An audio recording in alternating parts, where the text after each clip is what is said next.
Hello guys, 90 Days with Jesus, Luke chapter 9. It's kind of long, so we're going to jump right into it. Jesus sends out the apostles. Jesus called the 12 apostles together. He gave them power to heal sicknesses and power over all demons. Jesus sent the apostles out to tell about God's kingdom and to heal the sick. He said to them, when you travel, don't take a walking stick. Also, don't carry a bag or food or money. Take for your trip only the clothes you are wearing. When you go into a house, stay there until it is time to leave. If the people in the town do not welcome you, go outside the town, shake the dust off your feet. This will be a warning to them. So the apostles went out. They traveled through all the towns. They told the good news and healed people everywhere. Herod is confused about Jesus. Herod, the governor, heard about all these things that were happening. He was confused because some people said, John the Baptist is risen from death. Others said, Elijah has come to us. And still others said, one of the prophets from long ago has risen from death. Herod said, I cut off John's head. So who is this man I hear things about? And Herod kept trying to see Jesus. More than 5,000 people fed. When the apostles returned, they told Jesus all the things they had done on their trip. Then Jesus took them away to a town called Bethsaida. There, Jesus and his apostles could be alone together. But the people learned where Jesus went and followed him. Jesus welcomed them and talked with them about God's kingdom. He healed those who needed to be healed. Late in the afternoon, the 12 apostles came to Jesus and said, no one lives in this place. Send the people away. They need to find food and places to sleep in the towns and countryside around here. But Jesus said to them, you give them something to eat. They said, we have only 5 loaves of bread and 2 fish.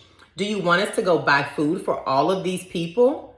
There were about 5,000 men there. Jesus said to his followers, tell the people to sit in groups of about 50 people. So the followers did this. And all the people sat down. Then Jesus took the 5 loaves of bread and 2 fish. He looked up to heaven and thanked God for the food. Then Jesus divided the food and gave it to the followers to give to the people. All the people ate and were satisfied. And there was much food left. 12 baskets were filled with pieces of food that were not eaten. Jesus is the Christ. One time when Jesus was praying alone, his followers came together there. Jesus asked them, who do the people say I am? They answered, some say you are John the Baptist. Others say you are Elijah. And others say you are one of the prophets from long ago who has come back to life. Then Jesus asked, and who do you say I am? Peter answered, you are the Christ from God. Jesus warned them not to tell anyone. Then he said, the Son of Man must suffer many things. He will be rejected by the Jewish elders, the leading priests, and the teachers of the law. The Son of Man will be killed, but after 3 days, he will be raised from death.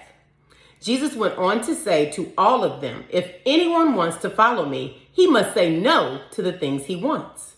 Every day he must be willing, even to die on a cross, and he must follow me.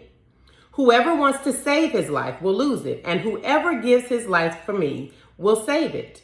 It is worth nothing for a man to have the whole world if he himself is destroyed or lost. If anyone is ashamed of me and my teachings, then I will be ashamed of him. I will be ashamed of him at the time I come with my glory and with the glory of the Father and the holy angels. I tell you the truth, some of you people standing here will see the kingdom of God before you die. Jesus with Moses and Elijah.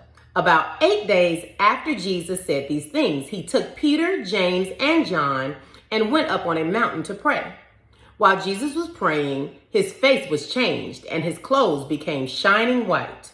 Then 2 men were talking with Jesus. The men were Moses and Elijah. They appeared in heavenly glory, talking with Jesus about his death, which would happen in Jerusalem. Peter and the others were asleep, but they woke up and saw the glory of Jesus. They also saw the 2 men who were standing with him. When Moses and Elijah were about to leave, Peter said, Master, it is good that we are here. We will put 3 tents here, one for you, one for Moses and one for Elijah.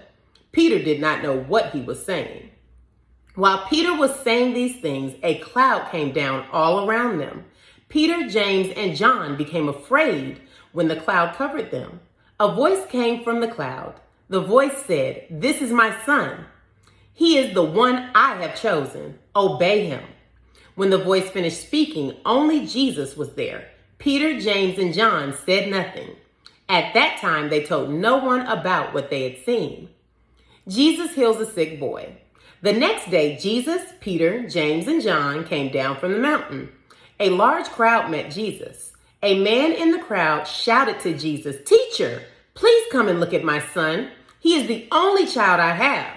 An evil spirit comes into my son, and then he shouts. He loses control of himself.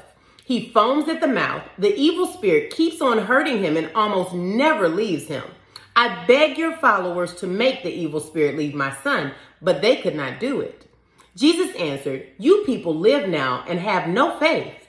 Your lives are all wrong. How long must I be with you and be patient with you?" Then Jesus said to the man, "Bring your son here." While the boy was coming, the demon threw him on the ground. The boy lost control of himself, but Jesus gave a strong command to the evil spirit. Then the boy was healed, and Jesus gave him back to his father. All the people were amazed at the great power of God.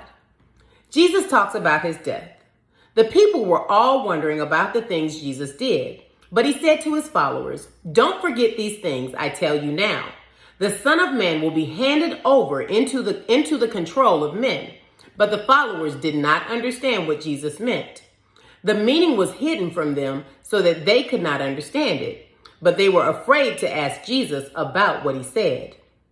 The most important person. Jesus' followers began to have an argument about which one of them was the greatest.